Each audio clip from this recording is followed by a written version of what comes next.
What's up, everybody? Welcome to this week's edition of the OnPurpose Podcast, and I'm pumped to have you here with my newest friend, Wes Martin.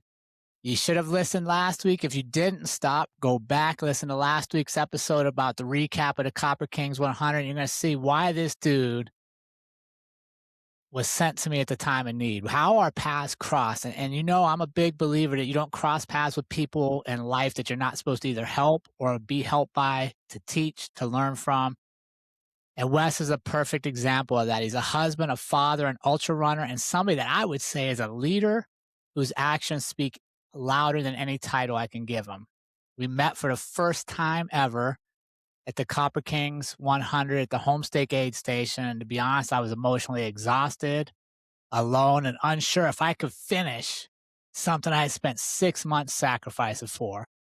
And I'll never forget when Wes stepped forward and offered to spend the night with me running 30 miles and what that meant to me. And I'm going to get emotional in this conversation because it did mean so much. So, Wes, my newest friend, I want to talk about who you are, why you run, and what it really means to help someone when the stakes are high and the miles are long. So, Wes, welcome to the show, my man.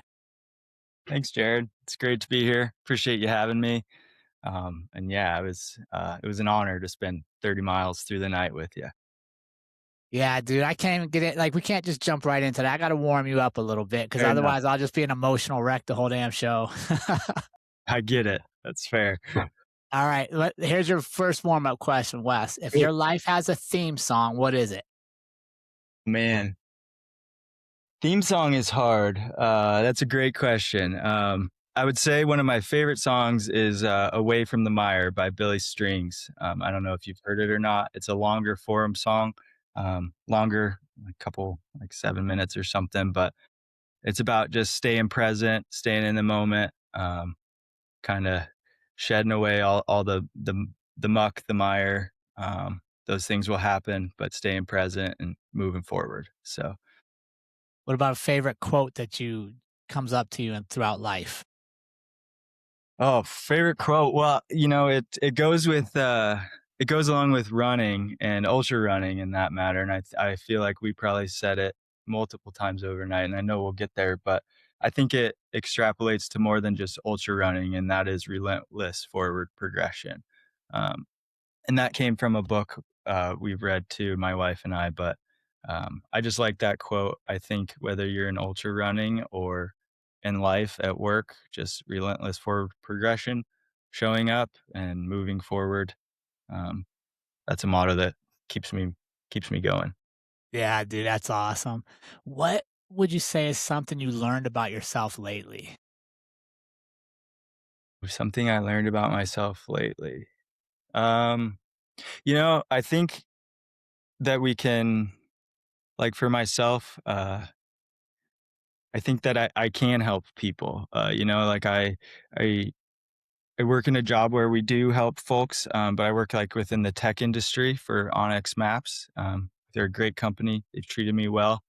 But a lot of time you hear about how you've helped people, and then like doing what I was able to do with you and actually be present for you and help you. Uh, Yeah. like it was a good reminder that uh, outside of just your everyday, there's always a time or a moment that you could help people and just jump into it. Yeah, that's amazing. What about a favorite book? Favorite book? That's one I've been stewing on. I knew that would be a question, and I know that uh, I was joking with you that I am not the best reader. I should be more of a reader. Um, I have a bad habit of watching any sport that's on at the moment at the night. Um, but we talked a lot about during our run of Young Men and Fire. I think that's been a great book. That's a all-time classic book. I got to go see the Man Gulch area with my fire crew at one point. Very moving. Um, and then another book, I think when I was young, an old classic was Gary Paulson's The Hatchet. I think that was one about adventure that really just got my brain moving as a young kid. I think a lot of people that's probably a lot of people's favorite book, Yeah. but, it moved me at the time when I needed it as a young kid to go be adventurous. So those 2. Yeah, those are good. What's one word to describe the season of life you're in now? Season of life. I'm gonna, if people watched my wife Jamie's podcast, I'm gonna use what she said, and I'm gonna go with chaos. I think she described that pretty well. We have what, almost 2-year-old. We have one on the way. Life just seems to be moving very fast at the current moment, and we're just holding on tight and enjoying it. Yeah, that's awesome. You feeling warmed up there, my friend? Yes, You sir. don't even need a warm up, dude. I saw you at Copper Kings. You just threw your shoes on and jumped in, and we took off. I didn't even see any warm ups. Actually, and now that you say that, that's something my Jamie and I say often, and maybe that's the quote I should have gone with, which is, "If you stay ready, you don't have to get ready," Ooh, that's a good one. which is like kind of like the motto we like to try to live by. Yeah, and that can apply to so many aspects of life. Exactly. Exactly.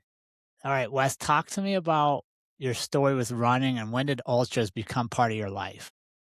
Sure. Yeah. Ultra running. Well, running in general, I have to give all the credit to Jamie, my wife. She got me into it 100%. She was the runner. And I was just trying to keep up. She was a lovely young lady who I liked hanging out with, and that meant running in the mountains. So that's really what got me started. And then, we started with like marathons, half marathons. We lived down in Boise after college for a while in like the Meridian area. And the foothills there are great, some great trails. That really introduced us to it. There's a race there called Race to Roby Creek, which is like a half marathon. And we did that. And I think that kind of flipped the switch once we got on like a trail, if you will. And we were like, oh, this is a little, not as fast, not as much pounding. Um, the vibes were great. Everybody was kind. And then that kind of transpired. We moved back to Montana. I went to school in Bozeman at Montana State. I've long been like a skier, and at Bridger Bowl in Bozeman, when you get off the top lift, you look over and you can see the entire crazies, which are actually right here. You can see the whole uh, range. And I had been long looking at them thinking, how do I get in there? I was explaining to you during the race, they're checkerboarded with private land. So it's like private, public, private, public.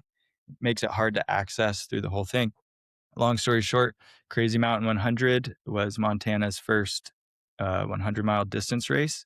It popped up and I saw it and kind of thought, this is my way into the crazies. So Jamie and I both took that one on and it was a hoot. And that really, like the Crazy Mountain Ultra, the first year, that was the one that got us hooked. And we haven't looked back since.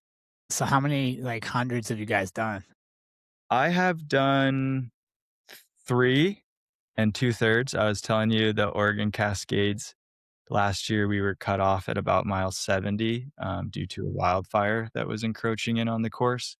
Um, that was that was a mental hurdle to have to get, they were like, get in the car and get out of here. And that was that. There's no ifs, ands, or buts. So um, that was tough. But yeah, Jamie's done Copper Kings and Crazy, and she'd done the Oregon Cascades the year before me. And then I've done, Crazy and Oregon. Oh, and I did Run Rabbit and Steamboat Springs. Yeah, I that's guess, a good one, right? yeah, that was a great one. That was really fun. High up elevation, but again, they do a fantastic job. Race directors organizing the race. Course is beautiful. Saw a bunch of moose. Um, just Crazy. yeah, very Colorado. Very Yeah. yeah. What would you say the sport means to you right now? What does ultra running mean to you in your life now? Yeah, that's another good question. Um, Ultra running is very important. I think for myself, it's so therapeutic. It's such a release day to day. Obviously, you're not running like ultras every day, but as you know, you're training for them. You're thinking about them. Everything is culminating until that day, uh, which is such a beautiful thing in some ways because you know how it goes. Everybody has their day, and if it doesn't land on that day, it can be frustrating, especially when you put all that time into it. But so what it means to me is, it means a lot. I mean, I think when you break it down, it's not just about race day, but it's about every day leading up to race day, and, uh, that's what it means to me. It's just, like, stacking those brick by brick so that when you get to race day, you know the hay's in the barn, for lack of a better term, and, um, you're not as nervous because you know you've prepared. So I Yeah, don't know I if I love could that. define it by one word, though. That's hard. No, let me ask you this, Wes. Is it a sport? Is it a sport? Absolutely. I do think it's a sport. You think it is? Yeah. Do you? No, I've been pondering, right? Because like I wouldn't tell you I play running, Yeah, that's fair. That's right? fair. Like and what happened at Copper Kings for me, like I focused on the sport aspect, and that was running, Sure. checking my times, making sure I was getting the right miles. But like what ended up happening for me was what I'd call like a journey. Like it was more spiritual and emotional Absolutely. than it was. I mean, it's still physical, right? Which I think is great because you push physically to that exhaustion, which then exposes all the other stuff that you don't normally get to in your regular life that I would never get to playing anything, but I would get to on like a journey. Yeah, I think that's a really good way to put it. But I was pondering, like, Right. for the Yeah. elites, it's a sport. I was gonna say, I think it's different for everybody, right? Like, Yeah. there is, like, and you watched Western, like, some of those people finishing in 14 hours, like, incredible, and it's such a sport for them. But I do think it's a journey as well for them too, just in a different amount of time. I think that is to me why it's so captivating is you don't have to have any prerequisites. You don't have to have been just genetically gifted. Like, no matter how much you and I watch the NBA, Wes, I hate to break this to you, we're not going there. Never We're get never gonna make it. every year, the draft keeps passing me by. But we can both throw on our shoes and take off and run the exact same trail at the same time and have completely different moments Totally. with it. Yeah, absolutely. That's the beauty of running, right? Everybody, in a way, has access to it. Um, the amount of access you have to it might be different, whether you live in the inner city, have shoes, yada, yada, but you can still go physically run. Anybody can. And I think that's really cool that we all are on the same baseline there. And it's what you do with it. Yeah, and you control the inputs. Like, Exactly. you can choose if you're gonna run up the hill or hike the hill. Yeah. You can And down it. choose right, how fast you wanna go, or do you wanna stop and take pictures? Yep. Yeah. Yeah. And it's all about your journey. I like the way you put that. And I think we Yeah, had a lot of moments talking about that, right? It's such a what was the word I was using? Like, it's like a vision quest almost. You go through so many ups and downs, emotions. One minute you think you're crushing it, the next you're like, "I can't take 3 more steps." We've all been there. It's hard. ugh, yeah, yeah, so And all of it goes out the window, right? Like, your nutrition, and you're like, "I'm gonna eat this here and this now," and then, you're at mile 70, and I think that's where the sport leaves the window, and it's like, really, we're doing whatever we can to finish it, this journey, right? yeah, and it's so interesting, I can't remember if I told you this or not, but before the race started, we gave all of our team, like, a card saying, "Thanks for coming out and supporting us," and in it, we hand wrote that it's not about the time on the clock, it's about our time together. Yeah, 100%. And I couldn't tell you, like, how profound that became when Trey got injured and we were so far behind and our time goals that we had set for ourselves were out the window. And it literally just became, like you said, just can I finish this thing? Yeah, exactly. And yeah, so let me talk. So coming into Homestake was like one of the, I wouldn't say one of the lowest points of my life because I've had, life is life, but the whole buildup for this thing was me and Trey having 30, 35 hours together in the woods, pushing ourselves. When one of us is low, the other pick up. And then for him to get hurt and drop, like, took all the wind out of my sail. I'm like, "Man, what am I doing out here?" And I gotta be honest with you, Wes, I almost as a dad started feeling selfish. Sure. I can Like, absolutely understand that, like, taking all this time. yeah, Yeah. taking all the time and then knowing, like, dude, I thought I was gonna be at Homestake at, like, I don't know, 2 in the afternoon, and now I'm rolling in at, like, I don't even know what time it was, 6, 7, it was starting to get It was dark about already. 5, yeah, 5, Was 6. it? Yeah, And just having a realization, like, "Damn, I'm gonna be all alone." yeah, The one dude, like, I did all my training runs mostly by myself, but, like, the strength I had in those was like, okay, on race day, I have Trey, like, we're gonna be talking the whole time, like, there's 2 of us. got an outlet. Yeah, so I'm not gonna lie, I came into Homestake ready to just call it, right? Like, I had justified in my head, I've ran further than I ever have, I'd never run 44 miles, so I did that, so I could Mhm, leave with a little success. certainly. I could go play games, sit in the house, and not have Trey feel like he let anybody down. Absolutely. But we had also, before the race, met as a team and said, if either of us want to quit in an aid station, we cannot quit there. We got to make it to the next one. I forget which ultra run I heard that from, but it was fantastic advice. So Andrea was like, no, you're not quitting. You got to go to the next one. And I knew what that meant because I knew you couldn't drop it Lady of the Rockies. So now I'm committing to 30 Right, and all night. and all night. And like all the stuff I thought I would need for the night was at the Lady of the Rockies because I thought I'd be up there before dark. So I'm Sure. now my cold weather gear is late. So I was a mess, dude. I was a mess. Yeah. What was it that made you and Jamie decide you would come with? Well, Jamie had so we were volunteering, at, Homestake with some of our friends.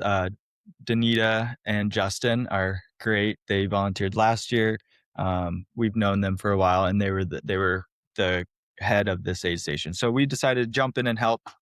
Uh, Jamie had been chatting with your family when they got there, and she had heard through the grapevine that Trey blew his knee up or his ankle and had to drop, and that you were bumming about that, as Yeah. anybody could have gathered, right? Like that's a bummer. So, um, while they sat there and we were waiting for you to come in, Jamie and I were still meandering, kind of talking, and I kept throwing in like, "Well, if he needs a buddy, I'm ready." And then at some point, she was like, "I'm sure he would appreciate that, if you want to." And so we had a little moment where I was like, "Would that be okay? Do you think we have, like I said, we have a 2-year-old. She's with us. She was napping in our little camper at the time." And she was like, "Yeah, I got it. No big deal. Like, let's help him out." So that's really where it came from. So shout out to Jamie. She's really the real MVP here because she had to deal with, a toddler who didn't want to go to bed that night and all the fun there. So, but that's really where it came from, was just, we saw that and we had heard that things weren't really panning out the way you had envisioned them, your whole crew. They were feeling a little bummed. They knew you were feeling a little bummed. Um, and quite frankly, I mean, I knew that I could get you through to the other side, and that, um, I mean, there was a point where we were looking at you with your crew, and we looked at each other, and we were like, "Yeah, we should step in and see if we could help." And we wanted to toe the line there a little bit. Like, I didn't wanna insert myself. I knew this was, like, a moment for you and your son, but I could tell on your face that a friend might go a long way, so just offered that up, and, as soon as I did, I think everybody sitting around you could see on your face that that was kinda what you needed. Yeah. That was all I needed to see that that was the right decision. Yeah, dude, that was amazing. And like, so let's go back to the question. Like that moment right there is why to me this is so much more than a sport. Sure. Yeah, yeah. Right? Because you're not worried about, man, if I help him, is he gonna beat somebody else? Is his time gonna be faster? You're literally like, let me just get this dude through what's going to be the hardest part, which is the night now. And then he can take it over in the morning. Cause like if we do 30 more miles, these emotions he has here are going to change drastically by the time he gets to the next place. Exactly. Exactly. And I think, Wes, that is just what I saw throughout the whole process is people just caring about each other and being nice to each other. And yeah, you're racing, but when somebody's on the side of the trail, you're asking if they need something, are they okay? Yeah. 100%. It's a community, right? It Um, is. yeah. Yeah, we're racing, but, um, it's such a I mean, the reality is it's such a gnarly race, like, it's 100 miles, you have to check on your people out there. Yeah. We're all in this journey together, right? And, uh, I think that's really cool and beautiful. I know, uh, the thing about Ultra that keeps us coming back is it seems like it's humanity in its best. Yes. Everybody helping everybody. Nobody knows anybody for the most part. Everybody's a tinge nasty, Yeah. and nobody cares. Hugs Yeah. are being given, water being poured, food being handed out, shared, shirts off back, literally. Um, and that's the Yeah. beauty in ultra running. And we're all in a different place in the journey, even though we might be at the exact same place physically. Exactly. Yeah, exactly. Yeah.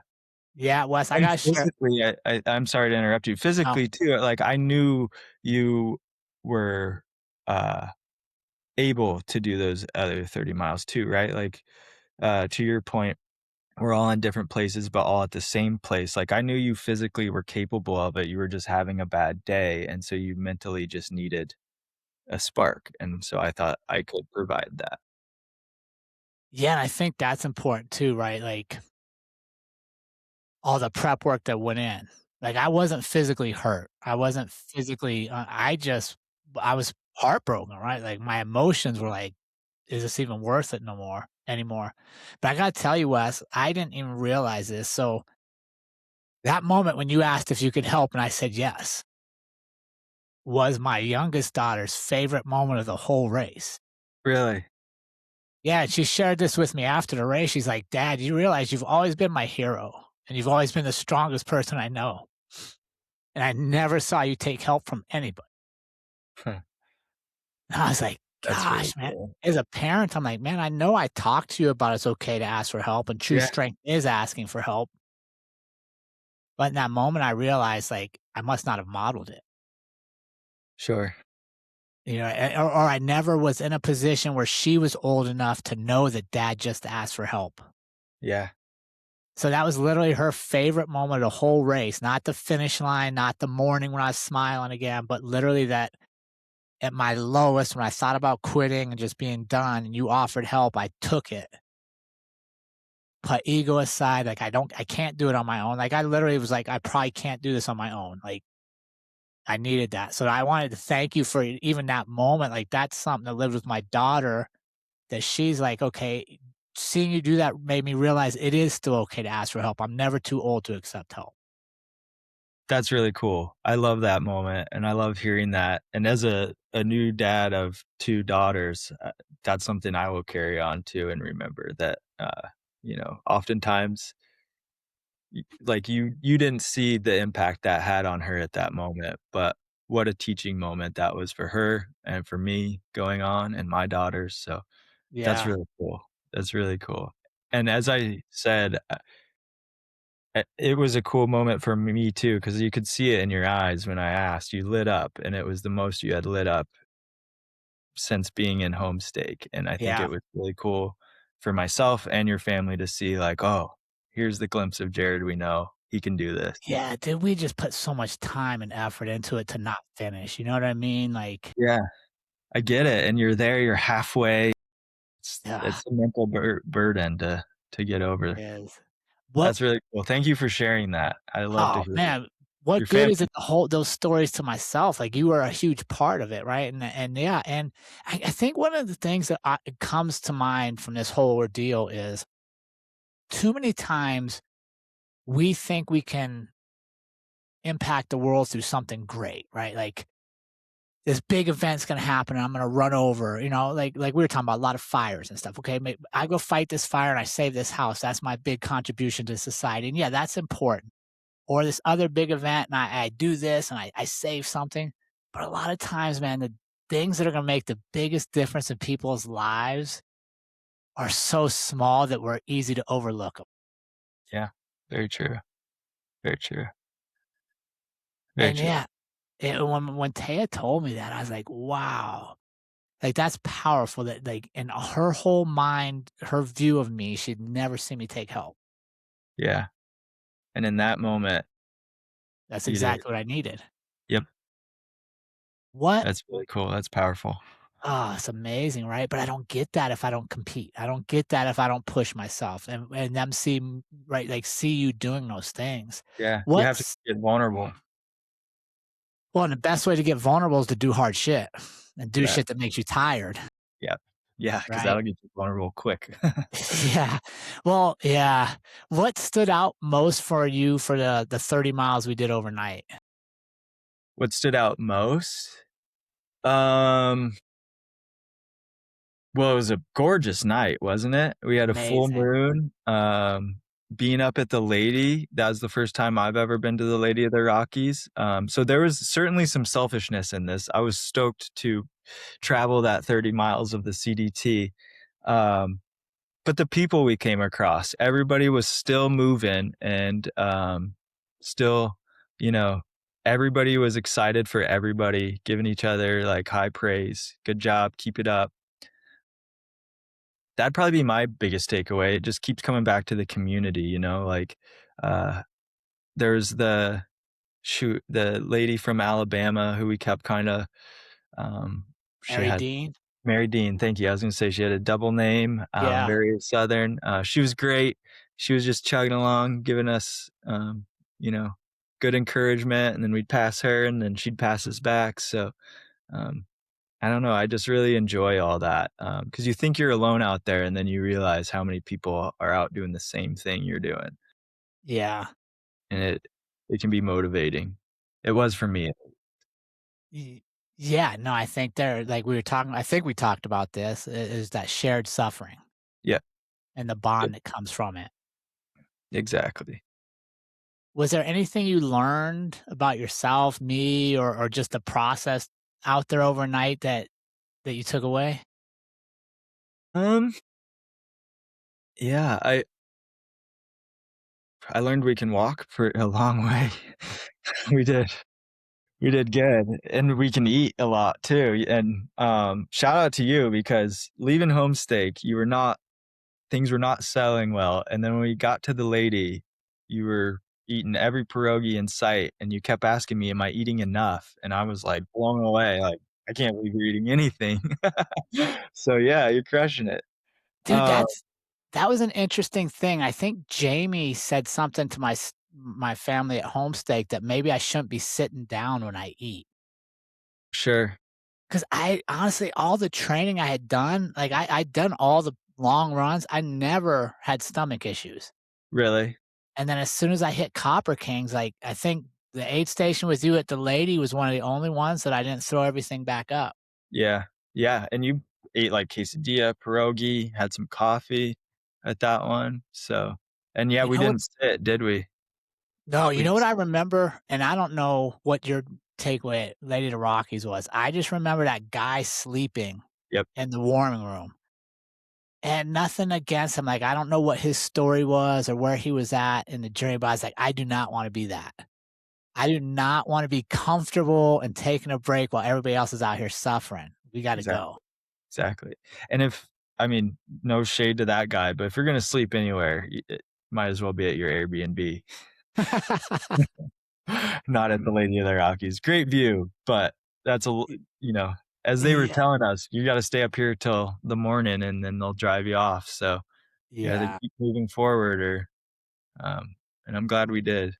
Dude, I was so proud of that, and that's when we, like Should be. You should be very proud of the whole thing. It was amazing. I felt like our mindset shifted, and we're like, "Okay, let's move our dot as far as we can Yep. before the family wakes up and sees that we're still going." I do gotta remember remind you, one of my favorite memories, and I think this is true, but I was pretty tired, is you always being like, "Oh, I think we're almost to the top. We're about to hit a downhill." And Yeah. then I would look and you were still higher than me on the trail. And I'd be like, Yeah. "Wes, bro, you're still higher than me." Still up there. But then remember when it flipped and you were up higher than me and I said, look who's up I higher. I do remember that distinctly because we were doing our shuffle by then, and you turned the corner, you're like, "Look, I'm below you." And I was like, "Ah, now we're finally going downhill." Here we go. Yeah. It was a lot of up. It was a lot Oh, of up. dude, yeah, that That's was, the Mandarin. yeah, I don't wanna say I underestimated because I climbed a lot of mountains and I did a shit ton of elevation training for it, but I think the combination of not having much nutrition and the emotions of losing Trey just changed, like, how everything impacted me physically. Yeah, that's totally understandable. Zapped your energy just mentally, emotionally. Um, Combine that with the not keeping things down at home stake and then having to go 12 miles, 3,500 feet up. Um, that's not easy. So Well, good on that you for well, no, well, you it's hard to, something we always talk about is like getting behind the ball in an ultra. Like that's not where you want to be. Um, and getting back in front of it is really hard. And you did a really good job of like keeping your mind sharp and staying stubborn, quite frankly, and saying, yeah. I'm not giving up. I'm going to try to eat. They're going to have to drag me out of here. And you showed that. So good job. You should be Ah, proud. thanks, dude. I appreciate that. It was, there's something else I was gonna say that you did that I thought was just super awesome, and, it'll come back to me, but I was Was it my f Monday? Was it your mom's birthday? maybe yeah, that's what it was when you're like, "What is the story gonna be on Monday?" And I was like, Yeah, "Man, it's gonna be like we did this thing that we said we were gonna do." exactly. Yeah. Yeah, no, that was a great one to keep us in the moment.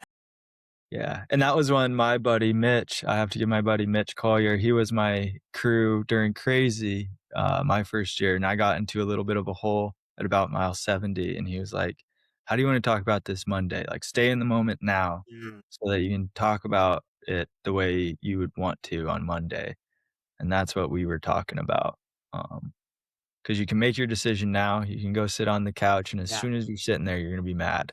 you'll be pissed. Yeah, you're like, "I know." It's like, "Alright, so you said you had your mom's birthday coming up Monday, the dinner, and so we used that as motivation of how do you wanna be sitting at that dinner sore, right? Going, "I gave it everything," and Yeah. that seemed to flip your mindset towards Nez Perce. Yeah, no, and that was a pretty cool moment too when they saw us come out of the mountains back to Nez Perce and like, okay, he's back. Like he's smiling, they're moving, like we can finish this thing. And yeah, dude, like I don't even know how to explain it. I've played a lot of sports in my life and competed in a lot of different things, but what I love about ultra running is at least my one event, like I'm definitely not an expert, so take it for what it's worth. But my family got to experience all of the things I experienced, they just got to feel them differently. Totally, yeah, absolutely. It was really cool to see your family there and how excited they were for you, and as you said, coming out of, like, down the road in Nez Perce and Um, I had just been saying to you that I'm the anxious person at aid stations, and I tend to run up the road to find my runner and run them down, Yeah. and no more than 10 seconds after I said that, there's your crew about halfway up the road coming to run us into the aid station, all cheering and smiling and excited, and I think somewhat probably a little maybe not surprised to see us, but equal parts stoked and, just relieved to see us too, right? It'd been a long night. Yeah, real long for them, and, like, they talking to them afterwards, like, they were waking up every 2 hours to check my dot to see where I was, and Yeah, that's exhausting too. well, and for them, like, they're like, "Oh my god, he moved, like, point 0.2 miles." Sure. In their mind, like, "Did he quit? Is he sleeping?" And, like, for me, I'm like, "Dude, this is as fast as I can go right now, like, this is max speed." Yeah. Yeah, we were. And they're like, he's out there with some random guy, like, hopefully No, he's dude, they loved you. Like, oh, that's they were like, "As soon as Wes offered, we knew you guys were good." Well, that's good. I'm glad to hear that. Yeah. So let me ask you this. What do you I guess what do I want? What habits like I want to spin this back to you because I think there would like your character, your calmness, your ability to say the right things, and then not to say something. That's a huge leadership characteristic, right? Like sometimes as leaders, we want to say things all the time. Mhm, And what I remember about you at one point is we had had a really good talk. I think we were talking leadership and different things. And then I don't know if you were shifted, be like, we just got to make some ground right now. But you went further out in front of me, so we really couldn't talk. mhm. And then I was like, okay, I just got to keep up with them. Like now's not story time. It's like get our asses moving. And I think that's such a good leadership principle. Hmm. Is that Yeah, sometimes as a leader, you need to give the people space. certainly. Was that did you consciously do that? Um, I think I subconsciously did that. I think that we had a lot of good conversations. If I remember correctly, that was kinda like in the gray light, like, early morning light when the sun was coming back up, and, from my experiences, and I'm definitely no expert at ultras either, for what it's worth. I've only done a handful, but my from remembering my experiences, the sun coming up kinda gave me another jolt, and I was trying to utilize that as, trying to capitalize on that, if you will. But to your point, I do think consciously I knew to some effect I had crewed my little sister like 2 weeks before, and I had used the same tactic. And now I will say and admit, it's a lot easier to use that tactic on someone know, Yeah. because I know my little sister is just gonna be like, "Oh, okay, trying to keep up with big brother," you know? Right. Someone like you, I was like, "I hope I'm not being rude," but I could see it was working, and so you just kept adding to it, and, yeah, I don't think I, like, consciously was like, "We're not gonna talk in this point," but it was like, "Let's put the nose to the grindstone and, uh, get some of this done," and we just ebb and flow, right? Like, Yeah. put our nose down, and then we'd both kinda be, "Ugh, we're going back up an uphill, let's chat it out a little bit." And then downhill, let's get some space going, so Yeah. I think No, it dude, was it all a was roller coaster. it was so fun though. Like honestly, when I look back now, I have the first two sections with Trey were super memorable because we were doing exactly what we thought we'd do. And then that time with you being like, that's some of the hardest stuff ever. Mhm, And we did it and we did it like gracefully and courageously and compassionately, totally. which I think is such a good microcosm for life is like when life throws things at you and you get to choose how you respond, you can respond just like we did. Especially in a world that wants to be so divided and we have all this negativity coming at us, we can still stop and go, wait, I can show up for a perfectly good stranger and it might change their life. Totally. And mine and like, and yours. I think that's the cool part. Made a friend for life now and with your Yeah. family, like, um but yeah, I love that point. And from our aspect too, it was, I know how much time and effort you've put into this.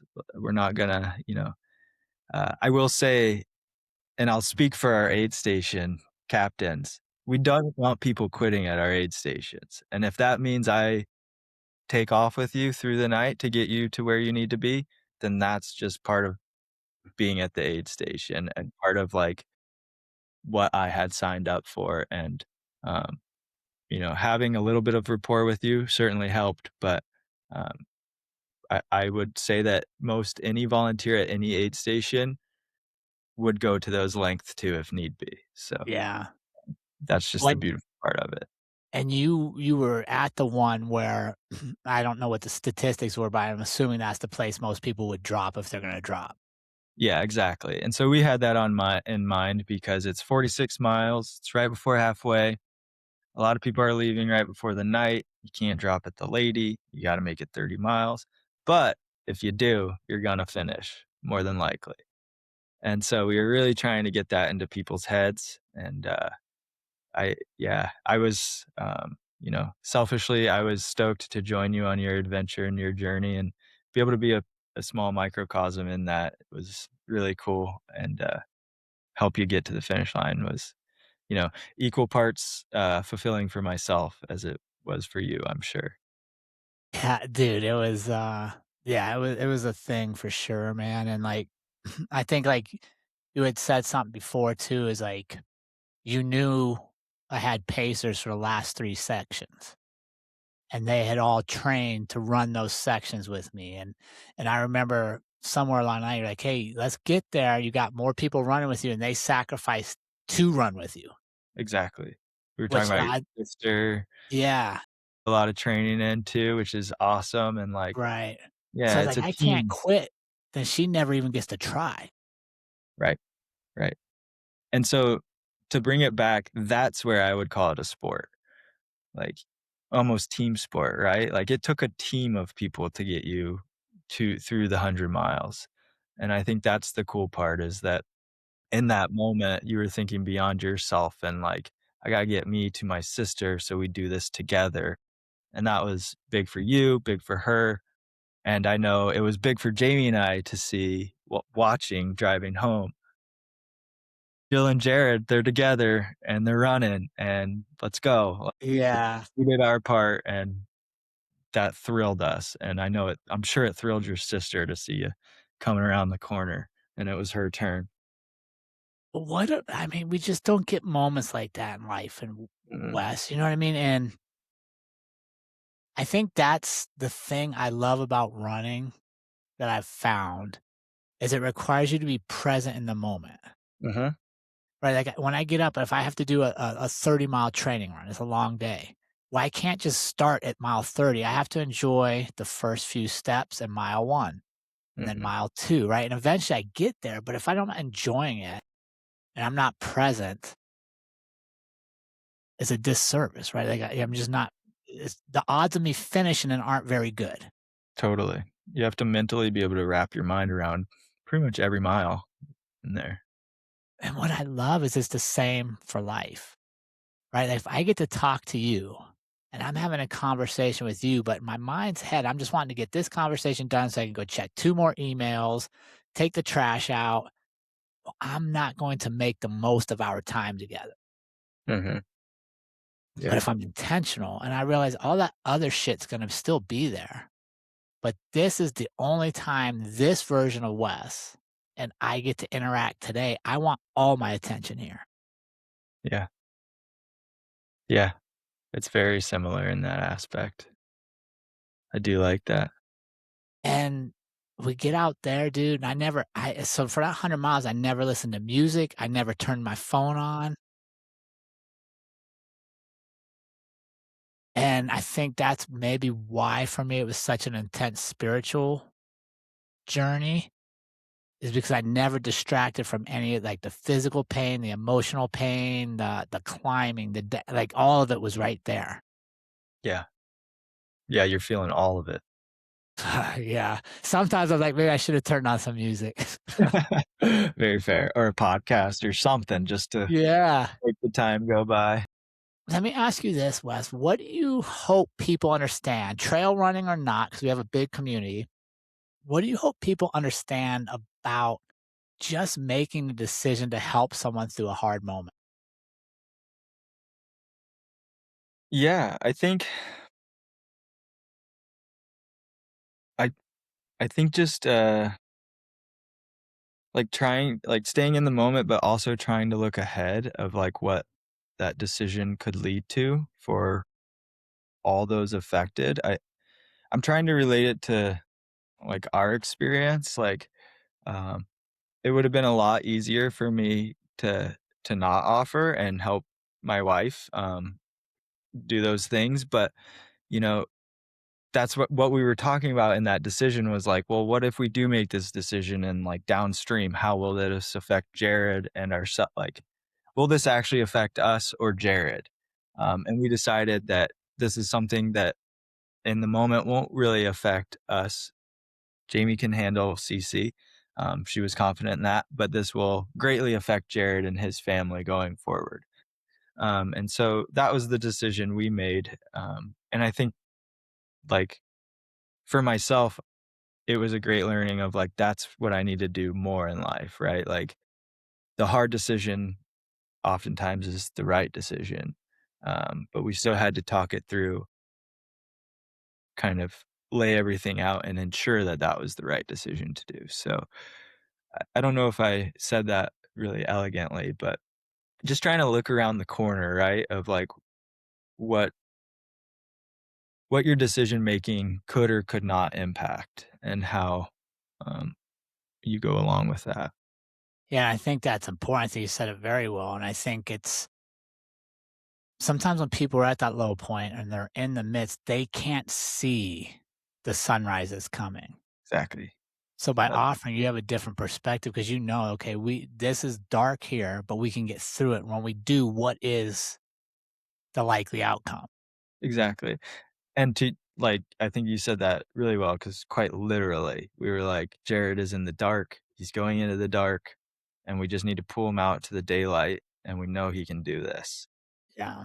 And I think for Jamie and I, like, we are not, super experienced by any means, but we've been there before and we knew what you needed. And so we just both knew in the moment, like, we could step up and help.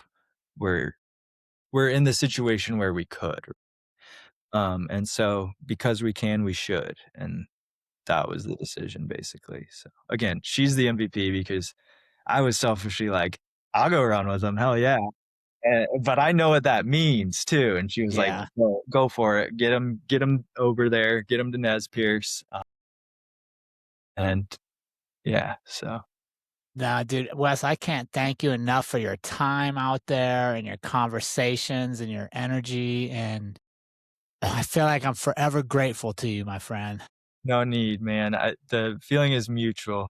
It was just as moving for me as it was for you. I appreciate you letting me join in on it because I know it was a day for you and your son. And so just being able to step in and try to help get you through. I appreciate you, like your daughter said, thanks for letting me help because it would be Yeah. easy. It would have been a lot easier for you to say, no, I think I'm good. Dude, But so I'm proud not you did. gonna, yeah. I'm not gonna lie. I probably lived a lot of my life saying I was good when I should have took help. Haven't we all? And that's something I'm gonna keep trying to remember. Yeah, but without you, I wouldn't have had this fancy thing. I'll tell you that for Hey, sure. look at that. Yeah. That's So my right. wife's like, "What are you gonna do with belt buckles?" I'm like, "Fuck, I don't know. I have no Wear idea." it. Yeah. I don't know, dude. I feel like if I wear it, people are gonna look at it and they're gonna think I'm some kind of rodeo cowboy. That I'm gonna be in a bunch of fist fights. Yeah, well, you don't wanna be in those, but you can just say, "See, 100 miles, I ran that." Yeah. Well, I gotta be honest with you, Wes. I think I can run it way faster. I think I mentally broke losing Trey and allowed myself to not run places I should have been running Yeah, I think that's very fair, and when I I look think back. sure. But, again, man, I think, like, it's so heavy in the moment, Oh, 46 miles, your buddy's gone down, you don't know the state of which he's in either, I'm sure you were, like, semi-worried oh, about your son, yeah, uh, so there's a lot of mental burden there, you're trying to, like, pallet going into the night alone, another 30 miles, I get it, it's a lot stacking up on you, and so, um, again, we I saw myself as a pressure relief valve, if you yeah, will, and just wanted to insert it, so, um, yeah. You you did did all the great. hard part, I just gotta talk and walk, so and And some lie to me, and lie to me. We were almost done with the uphills. almost Yeah. done, and then I'd, like, look at my Onyx and be like, "Ugh." Yeah, I I think there was one moment where you're like, "Do you want me to keep telling you what's coming?" I was like, "No, dude, we just gotta do it anyhow." was like, "Do you want the stats?" And you're like, "No." I was like, "Good Yeah, call." that's funny. Wes, thanks so much again for your time at Copper Kings. Thanks for following up and coming on the show and sharing your story. I can't wait to see when we cross paths again, and maybe I can repay you somehow. Oh, never need to. It was a pleasure. We were so honored to be a part of your journey. It was so cool. It was a pleasure meeting your family and getting to hang out with them. They were wonderful. So cool to see the support you do have too from them. That's unbelievably awesome. Love that they all traveled up there for it. That was motivation for my wife and I too. Just like Very we love cool. the family aspect. So, uh, yeah, thank you so much for letting us be a part of your journey and congratulations. Way to persevere. Wasn't easy. So, Yeah, thanks, Wes. It's been an honor having you on the show, my friend. yeah, thank you for letting me chat with you a little bit on here.